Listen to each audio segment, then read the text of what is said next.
They say funerals bring families together. For me, it tore mine apart.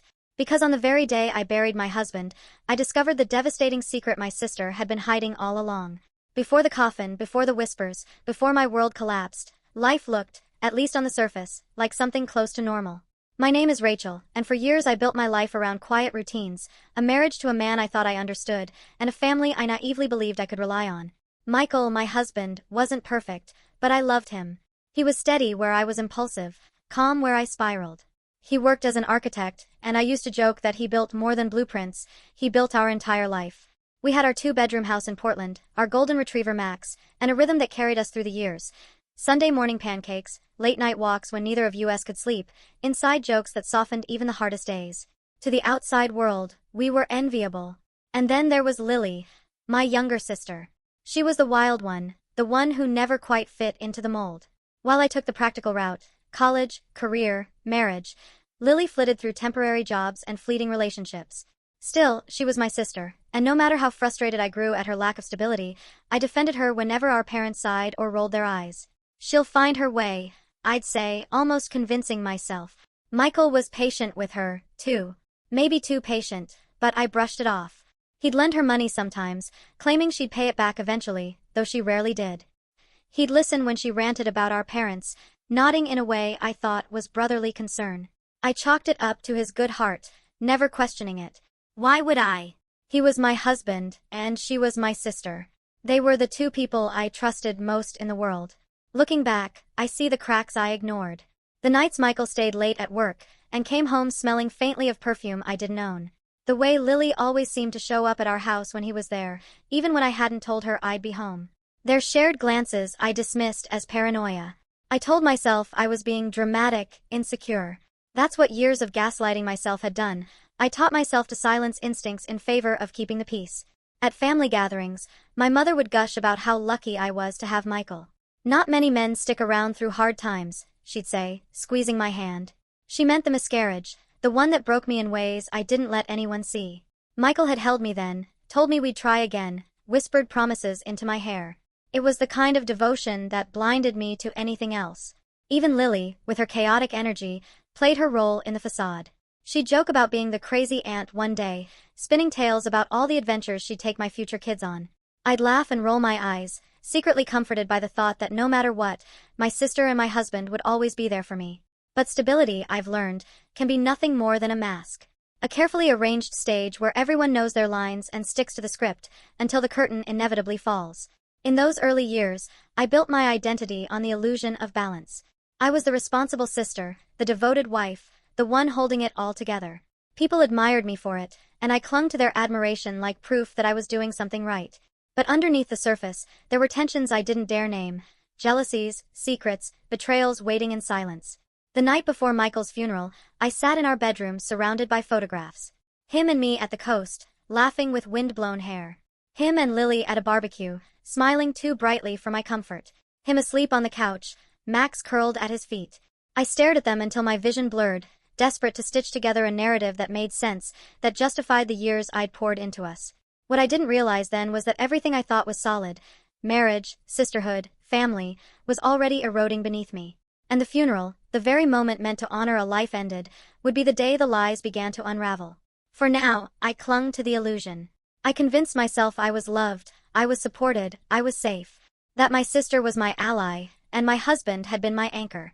But the truth? The truth was waiting for me, patient and merciless, beneath the coffin's shadow. The funeral was held on a gray Thursday, the kind of day where even the sky seemed weighed down by grief. Rain clung to the windows of the church, and the air inside carried that faint scent of damp wood and candle wax. People whispered as they filed into the pews, co-workers of Michael's, neighbors, distant relatives. Their condolences blurred together. He was too young, such a tragedy, you'll get through this. Words meant to comfort, but hollow all the same.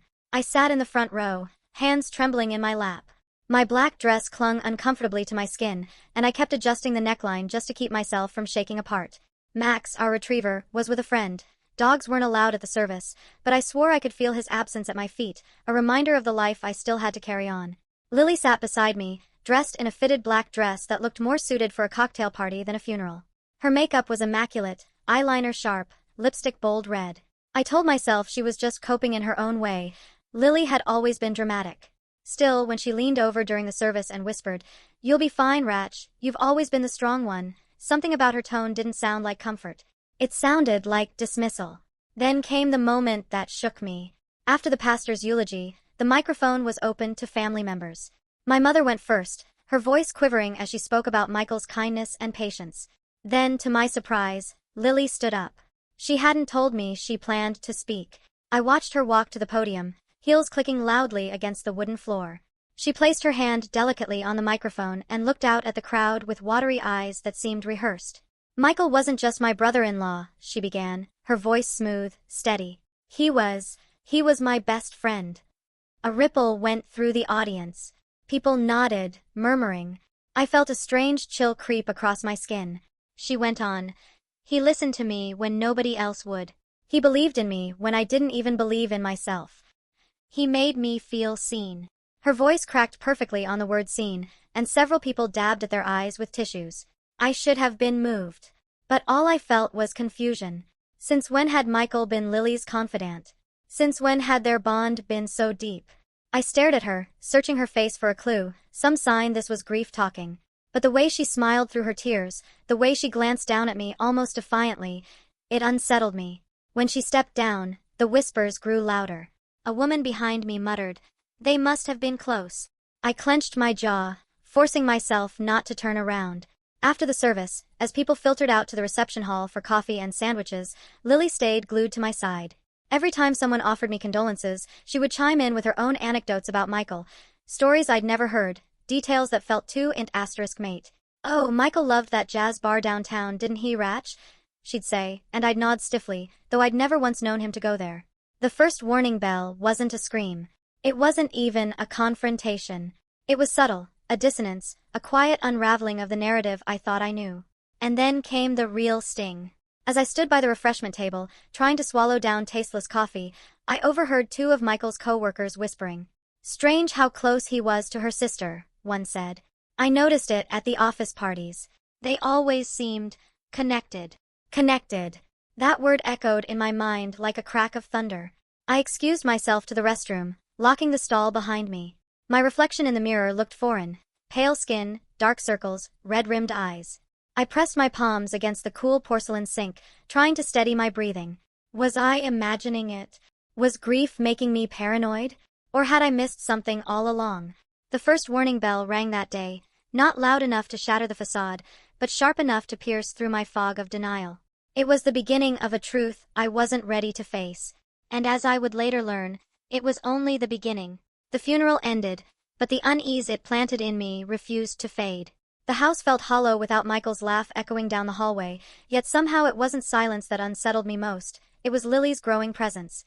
In the days following, she seemed to move into my grief like it was her own stage. Every time I opened the front door, there she was with a casserole dish, a forced smile, and her overbearing voice filling the rooms. At first, I convinced myself it was kindness. But kindness doesn't sound like, "Michael always loved my cooking, didn't he, Ratch?" While setting down a lasagna I never saw him eat. She had a way of inserting Michael's name into every breath, twisting each memory until I questioned whether I'd ever really known my own husband. And when neighbors dropped by with flowers or cards, Lily was always the one to answer the door, to receive the sympathy, to launch into stories of her special bond with him. I felt like a ghost drifting through my own house, unseen, unheard. The whispers followed me too. At the grocery store, I caught two women from church murmuring near the produce aisle. "Did you hear what her sister said at the service?" Makes you wonder. Their voices dropped when they noticed me, but their eyes lingered, heavy with unspoken accusations. Nights were the worst. I'd lie in bed, staring at the ceiling, replaying Lily's words over and over. He made me feel seen. What had she meant? Why did it feel like a dagger aimed straight at my chest? I wanted to confront her, to demand answers, but every time I tried, her doe-eyed expression disarmed me. "I'm just trying to help you, Ratch," she'd say sweetly, brushing past me in the hallway like I was the one being unreasonable. Then came the invasion. One evening, I walked into the living room to find Lily sitting cross-legged on the couch, flipping through Michael's old journals. My breath caught in my throat. Those notebooks were sacred, filled with his sketches, his thoughts, his private reflections he barely even shared with me. "What are you doing?" I snapped, snatching one from her hands. She blinked innocently. Relax. I was just remembering him. He always let me read them. The world tilted. Michael never told me he'd shared his journals with anyone. My hands shook as I clutched the leather-bound book to my chest.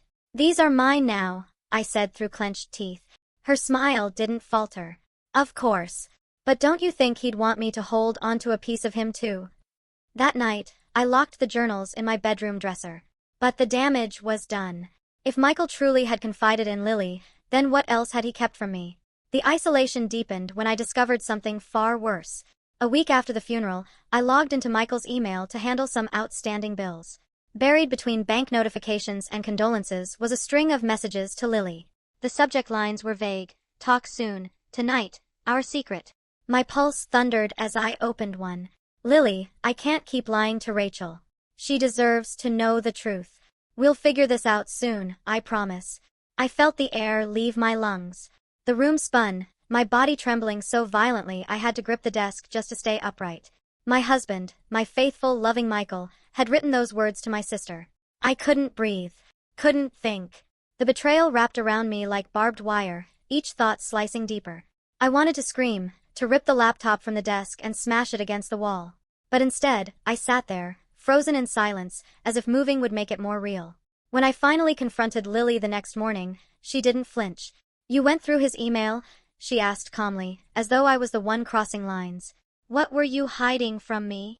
I demanded, my voice cracking under the weight of fury and heartbreak. She looked at me with a strange mixture of pity and arrogance. Rachel, some truths are harder to face than others. And then she walked away, leaving me in the ruins of my own certainty. The pressure built with every passing day, the walls of my life closing in. Neighbors avoided my eyes, friends stopped calling, and Lily's shadow grew larger in every corner of my existence. It was as if the world had conspired to leave me utterly alone with my grief, my doubts, and the gnawing suspicion that my husband's death had unearthed something far darker than I'd ever imagined. The isolation was complete, and I realized this wasn't just mourning anymore. This was war. The storm had been building for weeks, but nothing could have prepared me for the night it finally broke. It started with a phone call. I was half asleep, curled on the couch with a blanket, when my phone buzzed across the coffee table. The screen showed an unknown number. Against my better judgment, I answered. Rachel. The voice was low, male, hesitant. I don't know if I should be calling you, but you deserve to know. Who is this? My voice trembled. This is Daniel. I worked with Michael at the firm. He paused, then sighed heavily. We weren't close, but I knew about him and Lily. The words cracked open the floor beneath me. What do you mean knew? I asked, my throat dry. They were involved, he said softly. For a long time. Everyone whispered about it, but Michael always swore he'd tell you eventually. I kept my distance, but when I heard Lily's speech at the funeral, I realized she wasn't going to stop. I thought you should hear it from someone else. I couldn't speak. The room tilted, the edges blurring. My stomach churned violently. I ended the call without another word, my hands shaking so badly I nearly dropped the phone. The next morning, I tore through Michael's office like a woman possessed. I pulled open drawers, rifled through files, overturned boxes of old receipts. My body moved on autopilot, driven by a desperate need for proof. That's when I found it, an envelope, tucked inside a book of poetry Michael used to keep by his desk. Inside were photographs. Dozens of them. Michael and Lily at restaurants. Michael and Lily at a cabin I'd never seen. One of them together at the lake, her hand on his chest, his arm curled around her waist. Smiling. Int asterisk mate. I collapsed to the floor, the photographs slipping through my fingers, scattering around me like shards of glass. Hours passed before I could even summon the strength to move. When Lily returned later that evening, breezing in with her keys jangling, I was waiting at the kitchen table, the photographs spread out like evidence at a trial. Her eyes flicked to the table, then back to me. For a moment, she froze. Then, unbelievably, she smirked. So, you found them. I such asterisk T to my feet, my voice trembling with rage. How could you? He was my husband. Lily crossed her arms, leaning casually against the counter as if we were discussing the weather. And he was miserable with you. He told me everything. How you suffocated him with your routines, how you never understood him the way I did. Rachel, he belonged with me. My chest tightened until I thought I might stop breathing. He married me, I whispered. Because it was convenient, she snapped. But he loved me. The words sliced through me like a blade. I staggered backward, my vision swimming. You're lying. Her smirk deepened. Am I? Why do you think he shared his journals with me? Why do you think he was always late coming home? Why do you think he told me things he never told you? I pressed my hands to my ears, trying to shut her out, but her voice seeped through, venomous and relentless. He was going to leave you, Rachel. That's the truth you can't face. He promised me. We were planning everything before the accident. The room seemed to collapse inward, the air thick and suffocating. My knees buckled, and I gripped the edge of the table to stay upright. Somewhere in the fog of my despair, fury sparked. My voice shook, but it was sharp enough to cut. Then why are you still here? If he was going to leave me for you, why do you need to poison me with this now? For the first time, her confidence cracked. She glanced at the photographs, then back at me, her jaw tightening. Because I deserve what's mine. The house. The life. Everything he wanted for us. That was the moment I realized Lily wasn't just confessing. She was staking a claim. And suddenly, everything fit. The funeral speech, the journals, the photographs. She wasn't mourning my husband. She was circling like a predator, ready to tear apart what little I had left. I stared at her, my grief boiling into something darker, sharper.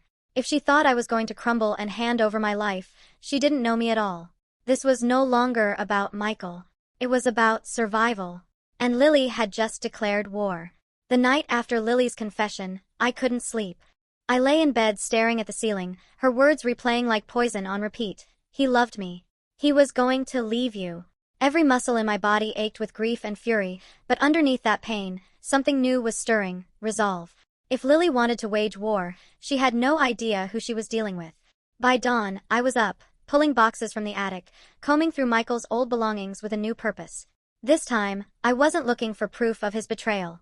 I was looking for ammunition. Something I could use to show the world exactly who Lily really was. I didn't have to wait long.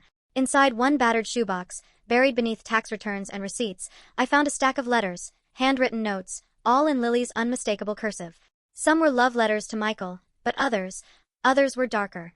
They hinted at arguments over money, at her pressuring him to choose quickly, at her resenting me for still being in the picture. One letter even threatened, "If you don't tell her soon, I will." I clutched the pages, my hands shaking with adrenaline. My sister had essentially documented her obsession. But I knew letters wouldn't be enough. Not for her. Not for what I needed to do.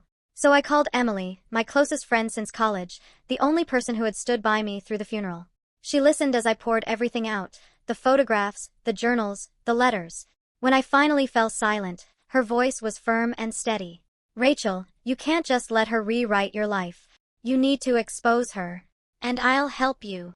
Together, we hatched a plan. Step 1. Secure the evidence. Emily scanned every letter, every photo, and backed them up on multiple drives. Then she reached out to her cousin, a paralegal, who advised me on the possibility of contesting any claims Lily might try to make on Michael's estate. Step 2. Catch her off guard. Lily thrived on control, on making me feel small and powerless. If I confronted her directly again, she'd only twist the truth. I needed to hit her where she least expected it, publicly. The opportunity came faster than I could have imagined. A week later, Lily announced that she was organizing a memorial gathering at Michael's favorite restaurant. She invited friends, colleagues, and distant relatives, painting it as a chance to celebrate his life. But I knew better. It was her stage, her chance to bask in sympathy and admiration, to cement her version of events. Emily leaned across my kitchen table the night before the event, her eyes blazing. "This is it. We'll bring the evidence. We'll show everyone exactly who she is." I nodded, my heart pounding. If she wants a stage, then we'll give her one. The day of the gathering, the restaurant buzzed with chatter, the air heavy with the scent of wine and roasted chicken. People milled about with glasses in hand, laughing softly, sharing stories of Michael. At the center of it all was Lily, radiant in a black silk dress, her smile wide and polished. She raised her glass. "To Michael, the man who changed my life forever," she said, her voice trembling with theatrical emotion. "We shared so much more than anyone knew," the crowd gasped, murmurs rippling through the room. My stomach turned. She was doing it again, rewriting the narrative, weaving herself into the role of Michael's great love. That's when Emily gave me the signal. I stepped forward, my pulse hammering in my ears. Enough, Lily. My voice was louder than I expected, sharp enough to cut through the room's hum. Heads swiveled toward me, eyes wide. Lily blinked, her expression flickering between shock and annoyance. Rachel, this isn't the time. No, I snapped. This is exactly the time. I held up a folder, thick with printed photographs and copies of her letters. You've been parading yourself as Michael's grieving lover, but what you really were was his manipulator. His stalker. You pressured him, threatened him, and tried to destroy our marriage. Gasps rippled through the crowd. Lily's face drained of color. You want to tell them how much he loved you? I said, my voice trembling with both rage and satisfaction. Then why don't you explain these? I scattered the photographs across a nearby table, the images fluttering like damning confetti. Michael and Lily at the cabin. Lily clutching him possessively. Then I held up one of her letters, reading aloud, "If you don't tell her soon, I will." The room fell silent. Deadly, suffocating silence. Lily lunged forward, trying to snatch the letter from my hand, but Emily intercepted her, blocking her path. "You can't do this." Lily shrieked. "You're twisting everything." "No, Lily," I said, my voice cold and steady. "This is your truth, your obsession, and now everyone can see it." The room erupted in whispers, people staring at her with disbelief, with judgment, with disgust. The polished image she had tried to build crumbled in an instant. For the first time since Michael's death, I felt a spark of power returning to me. Lily had tried to take everything from me. But this was only the beginning of my fight, and I wasn't backing down. The restaurant dissolved into chaos after I read Lily's letter aloud. Gasps, murmurs, accusations flying across the room, like the crackle of a fire spreading too quickly to contain. Some people turned away from her, whispering furiously, while others just stared, wide-eyed, at the pieces of paper scattered across the table like fragments of a crime scene. But Lily wasn't finished. She straightened her shoulders, her face hardening into that familiar mask of superiority she'd worn since we were children. "Rachel is lying," she declared, her voice rising over the clamor. "Those letters, fake. Those photos, edited. She can't stand that Michael finally chose me." Her words sliced through me, but I stood firm. My hands trembled, but my voice was steady as I answered, "If they're fake, Lily, why are they in your handwriting? Why do they match the journal entries Michael himself wrote about you?" More gasps. Emily pulled out her phone and, with one swipe, projected the scanned files onto the restaurant's overhead screen, the same one Lily had prepared for her slideshow of memories with Michael. Now, instead of her curated fairy tale, the room saw her words in raw ink. Threats, confessions, pleas. The crowd's murmurs turned into open condemnation. "That's her handwriting," someone whispered. "She admitted it in that line. Unbelievable. What kind of person does this to her own sister?" Lily's face flushed deep red. She grabbed a wine glass and hurled it against the wall, the sharp crash silencing the room. "You don't understand," she screamed, her voice shrill and cracking. "Michael loved me. He was going to leave her. I was supposed to have the life she stole from me." Her breakdown was raw, unfiltered, and horrifying. For a moment, no one moved, the truth settling heavily over the crowd. Even the waiters froze in place, trays suspended mid-air. Then Emily stepped forward. Calm, unshaken. "Everyone in this room just heard it," she said evenly. "She admitted it. Rachel isn't lying. Lily's obsession drove her to sabotage her own sister's life." I thought Lily might collapse. Instead, she turned on me with venom in her eyes. "You've always had everything handed to you. The house, the husband, the sympathy. I had nothing. Do you know what it's like to be invisible next to you?"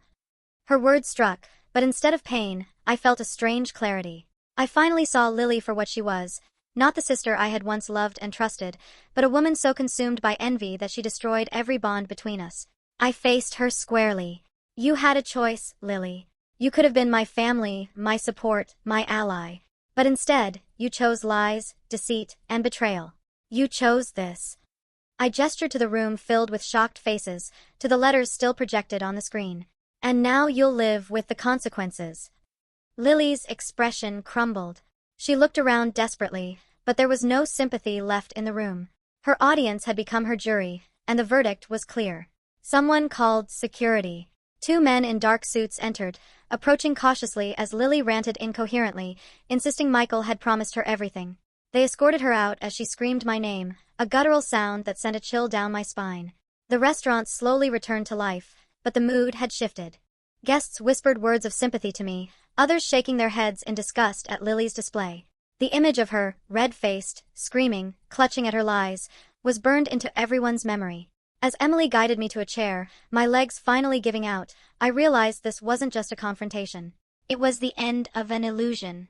For years, Lily had hidden behind charm, manipulation, and false smiles. Tonight, her mask had shattered in front of everyone who mattered.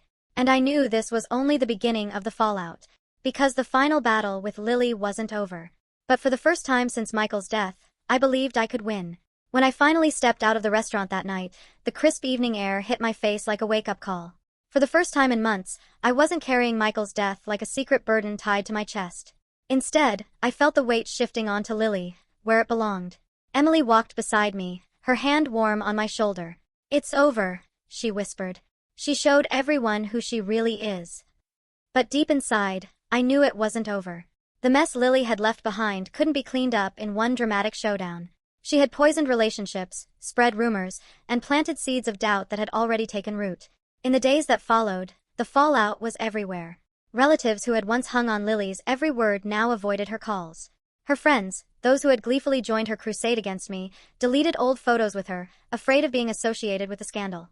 Invitations to events stopped coming. For someone who thrived on being the center of attention, this exile was its own kind of punishment. As for me, people reached out quietly, cautiously, offering apologies. My cousin Sarah left me a voicemail saying, "I should have believed you. I'm sorry I didn't." My aunt sent flowers with a note, "We see you now. We're with you." And yet, those gestures felt bittersweet. Where were they when I was gasping for air, drowning under Lily's lies? Where were they when I sat alone after Michael's funeral, the whispers in the church pews cutting deeper than the loss itself? Their sudden shift of loyalty felt too convenient, too late. Still, I wasn't interested in revenge. I wanted peace. I wanted to reclaim the parts of my life Lily had tried to steal from me. I started by returning to Michael's study, the room I had avoided since his death. His books still lined the shelves, his notes scattered across the desk as if he'd just stepped out for a moment. For the first time, I sat in his chair without feeling crushed by grief. Instead, I opened his journal, rereading his words, not through the lens of Lily's manipulation, but with clarity. He had loved me. He had chosen me. Nothing Lily said or did could erase that truth. Therapy sessions followed, where I unraveled not just Michael's loss but the decades of subtle cruelty from my sister. My therapist pointed out something that made me stop cold. "Rachel, Lily's envy isn't your fault. You didn't cause her bitterness. You were simply the mirror she couldn't stand to look into."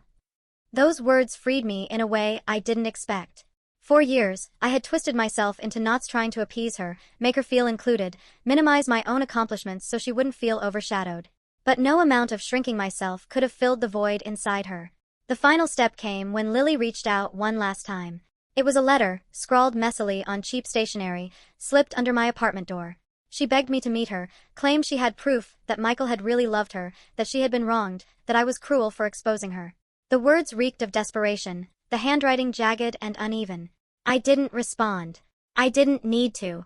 Because for the first time, I understood that ignoring her wasn't weakness, it was power. By refusing to give her my attention, I denied her the fuel she thrived on. Months later, I visited Michael's grave with Emily. I placed fresh lilies, not for my sister, but for the man who had been my partner, my anchor. As the wind rustled the trees overhead, I whispered, "She didn't win, Michael. She never will." I walked away lighter, knowing my story was no longer about Lily's betrayal but about my survival. About reclaiming my voice. And if anyone ever asked me what happened between my sister and me, I'd tell them the truth plainly. She tried to bury me with lies, but I rose from the wreckage. And she was left choking on her own deceit. Because in the end, the most powerful revenge wasn't exposing her, it was living a life free from her shadow.